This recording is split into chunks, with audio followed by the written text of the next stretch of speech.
నమస్తే అమ్మా. నమస్తే అమ్మా. అమ్మ చాలా మంది హ్మ్. మీ వీడియోల కింద పెట్టినటువంటి కామెంట్స్ ని మేము ముందుంచుతానమ్మా. అలాగే. మొదటిగా ఏంటంటే పీరియడ్స్ అయిపోయిన తర్వాత ఎన్ని రోజుల తర్వాత మనము దైవ కార్యక్రమాల్లో పాల్గొనాలి? అంటే ఇంట్లో చేసుకునే పూజా విధానం కావచ్చు, ఎన్ని రోజుల తర్వాత ఇంట్లో దీపం పెట్టుకోవచ్చు? ఇంట్లో దీపం పెట్టుకోవచ్చు అంటే ఆవిడ తప్ప ఎవరు పెట్టేవాళ్ళు లేరా? లేదు అది అనుకుంటే 5వ రోజు నుంచి పెట్టుకోవచ్చు.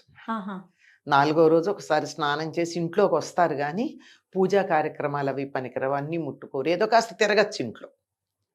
5వ స్నానం అంటారు. 5వ రోజు స్నానం చేసిన తర్వాత అన్ని కార్యక్రమాలు యథాప్రకారంగా చూసుకోవచ్చు.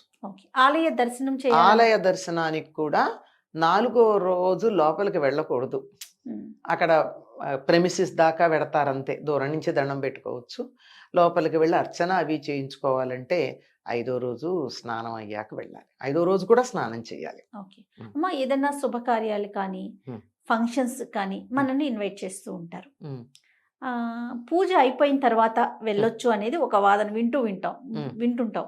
అసలు ఎంతవరకు కరెక్ట్? పీరియడ్ లో ఉన్నప్పుడు మనం బయట వేరే వాళ్ళకి ఫంక్షన్లకి వాటికి ఎప్పుడు వెళ్ళొచ్చు అంటారు? ఈ 5 రోజులు ఆగాల్సిందేనా? ఏమో స్నానం చేసి వెళ్ళొచ్చు, కానీ వెళ్ళి కార్యక్రమంలో పాల్గొనకూడదు. దూరంగా కూర్చొని వాళ్ళు పెట్టే భోజనాలు అవి చేసి వచ్చేయచ్చు. లోపలికి వెళ్ళొచ్చు, ప్రెమిసిస్ లోకి వెళ్ళొచ్చు, కానీ వేదిక ఎక్కి పెళ్లి కూతురికి పెళ్లి కొడుకు అక్షంతలు వేయటం కానీ, పూజ చేస్తుంటే అక్కడికి వెళ్ళి మనం కూడా కొన్ని అక్షంతలు అవి వేస్తాం కదా, దేవుడికి పూలు పెట్టడం అని, అవన్నీ అలాంటివి చేయకూడదు. దూరంగా ఉండొచ్చు.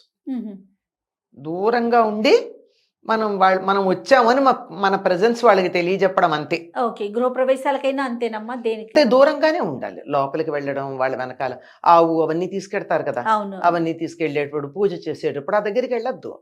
వెడతాం, ఆ లోపల ఏదైతే గృహంలోకి వెడతారో అది కాక బయట ఏదో షామియానా అవి వేస్తారు కదా, అక్కడ కూర్చొని అందరినీ పలకరించి వచ్చేస్తూ ఉండొచ్చు. వచ్చామని వాళ్ళకి తృప్తి కలిగించడానికి అంతే. లోపలికి వెళ్ళడాలు, వాళ్ళకి మనం బొట్టు పెట్టి బట్టలు ఇవ్వడాలు, తాంబూలాలు ఇవ్వడాలు, ఇట్లాంటివన్నీ చేయకూడదు. ఓకే. తర్వాత ఆలయ దర్శనానికి వెళ్తూ ఉంటాం, మార్గ మధ్యలో ఒక్కొక్కసారి పీరియడ్స్ వచ్చేస్తుంది. కొన్ని సందర్భాల్లో గర్భగుడి లోపలికి వెళ్ళాక, ఆలయం లోపలికి వెళ్ళాక కూడా అన్ఎక్స్పెక్టెడ్ గా డేట్ వచ్చేస్తూ ఉంటుంది. అలాంటప్పుడు అంటే బయటకు వచ్చేస్తాం కానీ మళ్ళీ పునర్దర్శనం చేసుకోవాలా? ఎందుకు అలా జరుగుతుందంటే మేము ఏదన్నా చేయకూడని పని చేశామా? అలాంటి ప్రశ్నలు కూడా చాలా మంది అడుగుతూ ఉన్నారమ్మా.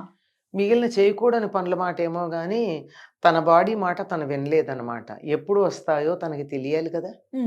యూజువల్గా ఆరోగ్యవంతంగా ఉన్నటువంటి వాళ్ళకి ఎప్పుడు పీరియడ్స్ వస్తాయో డెఫినెట్లీ డేట్స్ తెలుస్తాయి. ఒక 2-3 రోజుల ముందు నుంచి వెళ్లకుండా ఉండడం ఉత్తమం. లేదంటే కొంతమందికి అన్ప్రెడిక్టబుల్గా ఉంటాయి, ఇర్రెగ్యులర్గా ఉంటాయి. ఇర్రెగ్యులర్గా ఉన్న వాళ్ళకి కూడా శరీరం సంకేతాలు ఇస్తుందమ్మా. బాడీ పెయిన్స్ ఉండడం, పర్టికులర్గా ఒక్కొక్కళ్ళకి ఒక్కొక్క ప్రాంతంలో నొప్పి వస్తుంది. ఖచ్చితంగా చాలా మందికి థైస్ దగ్గర నొప్పి వస్తుంది, కొంతమందికి పొట్టలో వస్తుంది, కొంతమందికి పొత్తికడుపు దగ్గర నొప్పి వస్తుంది, కొంతమందికి మూడ్ ఆఫ్ ఉంటుంది. 1-2 సార్లు గమనించుకుంటే పీరియడ్స్ ముందు తమలో ఏ సిమ్టమ్స్ ఉన్నాయో గమనించుకుంటే అవి వచ్చాక వెళ్లకుండా ఉండడం మంచిది. కానీ ఇవి ఏమీ లేకుండా కూడా ఎప్పుడన్నా హఠాత్తుగా వచ్చేటటువంటి అవకాశం ఉంది. సాధారణంగా ఇది ఎవరికి జరుగుతుందంటే మెనోపాజల్ టైంలో ఉన్న వాళ్ళకి జరుగుతుంది. బాగా చెప్పారమ్మా, కరెక్ట్. ఎందుకంటే వాళ్ళకి మెనోపాజ్ నార్మల్గా అయ్యేవాళ్ళు, అంటే హిస్టెక్టమీలు అవి చేసుకోకుండా నార్మల్గా మెనోపాజ్ అయ్యే వాళ్ళకి కొంతమందికి హఠాత్తుగా ఆగిపోతాయి, కొంతమందికి 2 నెలలకి 3 నెలలకి వచ్చి తర్వాత ఎన్ని నెలలకు వస్తుందో కూడా తెలియదు. అవును, అన్ఎక్స్పెక్టెడ్గా వస్తుంది. అట్లాంటప్పుడు మాత్రమే మీరు చెప్పినటువంటి సమస్య తప్ప మిగిలినటువంటి చోట్ల వచ్చే అవకాశం లేదమ్మా. అది వాళ్ళ అజాగ్రత్త మాత్రమే, వాళ్ళని వాళ్ళు గమనించుకోకపోవడం మాత్రమే. Always body talks, we have to listen. మన శరీరం మనం వింటూ ఉండాలి, అది చెప్తూ ఉంటుంది. అది ఇది నీకు ఈ తేడా ఉంది, నీకు ఇక్కడ తేడా ఉందని. చిన్నవి కాకపోయినా కనీసం పెద్దవి ఇట్లాంటి ముఖ్యమైనవన్నా వినాలి కదా. ప్రతి నెల వచ్చేది కదమ్మా అది. అంచేత మనకి రెగ్యులర్ గా తెలుసు, అది సంకేతాలు ఇస్తుంది, నేను వస్తున్నాను సుమా అని. అది గమనించలేదనుకోండి, మరి అట్లాంటప్పుడు అది మన అజాగ్రత్త. కానీ ఇందాకన్నా మెనోపాజల్ టైం అట్లాంటివి వాటప్పుడు మాత్రం ఎందుకో తెలియదు, 6 నెలలు అయింది రాలేదు అనుకుంటారు. అసలు రావేమో అనుకుంటూ ఉండగా హఠాత్తుగా ఒకసారి అవును. ఏ గుడికో వెళ్ళి ఎన్నాళ్ళని మానేస్తారు. ఉమ్, వెళ్ళినప్పుడు వచ్చిందనుకోండి వెనక్కి వచ్చేస్తారు. దారిలో వస్తే వెనక్కి వచ్చేస్తారు. గుడిలోకి వెళ్ళి దర్శనం చేసుకుంటుండగా వచ్చిందనుకోండి, ఉమ్, కానీ సాధారణంగా రాదమ్మా. ఎందుకంటే బాడీకి మైండ్కి దగ్గర సంబంధం ఉంది. ఉమ్. ఉంది కదా, ఉంది ఉంది ఖచ్చితంగా. కదా. అవునమ్మా. అక్కడ దేవుడి మీద మీకు దృష్టి పెట్టినప్పుడు ఈ బాడీ ఈ రకమైన సంకేతాలు ఇవ్వదు సాధారణంగా, ఉమ్, రాదు. కనుక అయినా ఏదో మరి చెప్పలేం కదా, వచ్చింది అంటే వెనక్కి వచ్చేస్తాం. అదేమీ మన పాపము గీపము ఏం కాదు. మనం మన శరీరాన్ని వినలేదని తప్ప ఇంకేం లేదు. జాగ్రత్తగా వింటూ ఉండండి అంతే. అదేం పాపం కాదు. ఏం ఓకే. చేస్తాం, వెనక్కి వచ్చేసాం కదా, అక్కడ లేంగా. ఉమ్. అందువల్ల మరలా పునర్దర్శనం మళ్ళీ తర్వాత. ఎప్పుడో ఒకప్పుడు ఇప్పుడు వీలైతే అప్పుడు చేసుకోవచ్చు. దానివల్ల మానసికంగా కుంగిపోవాల్సిన పని కానీ బాధపడాల్సినటువంటి అవసరం కానీ ఏమీ లేదమ్మా. ఓకే. తర్వాత ఇప్పుడు ఇది శ్రావణ మాసం కదమ్మా, ఉమ్. మనకి ఈసారి 3వ శుక్రవారం రోజు వచ్చింది. ఉమ్. మీరే చెప్పారు వీడియోస్ లో అవునమ్మా. కూడాను, ఉమ్. పెద్దలంతా చెప్తా ఉన్నారు. ఉమ్. ఒకవేళ ఆ రోజు కనుక ఉమ్. డేట్ ఉంది అనుకునేవారు ఉమ్.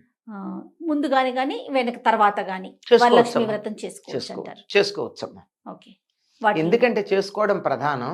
ఇప్పుడు వీటన్నిటిలో కూడా ఆడవాళ్ళు చేసుకునే వ్రతాలన్నింటిలోనూ ఆడవాళ్ళ ఇబ్బందులను కూడా కన్సిడర్ చేసే ఏర్పాట్లు చేశారు. అంచేత తప్పనిసరిగా తర్వాత చేసుకోవచ్చు. ఓకే. అదే రోజు చేసుకోవాలన్న నియమం అయితే కుదరదండి. కొన్నిసార్లు అనేక రకాలుగా కుదరదు. ఉమ్. ఇదే కాదు, ఇంకో కారణంగా కూడా కుదరకపోవచ్చు. అనేక ఓకే. కారణాలు ఉంటాయి. అవునవును. అలాంటప్పుడు పైగా పెళ్ళిళ్ళు మొదలైనాయమ్మా. ఉమ్. శ్రావణ శుక్రవారం నాడు పెళ్ళిళ్ళు పెట్టుకుంటున్నారు.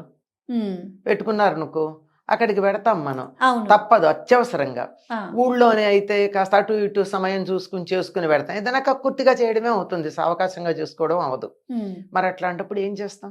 వేరే చోట్లకి వెడితే చేసుకోవడానికి వీలేదు. అప్పుడు ఏం చేస్తాం? అవును. అవును. అంచేత తర్వాతి వారం చేసుకోవచ్చు. తర్వాత జనరల్ గా చాలా ఎక్కువగా వింటున్న ఇంకొక ప్రశ్న అమ్మా, ఇంట్లో పసిపిల్లలు ఉన్నప్పుడు ఉమ్. లేదా ఎవరింటికైనా పసిపిల్లల్ని మనం చూడటానికి వెళ్తున్నప్పుడు పీరియడ్ లో ఉన్నప్పుడు వెళ్ళకూడదా?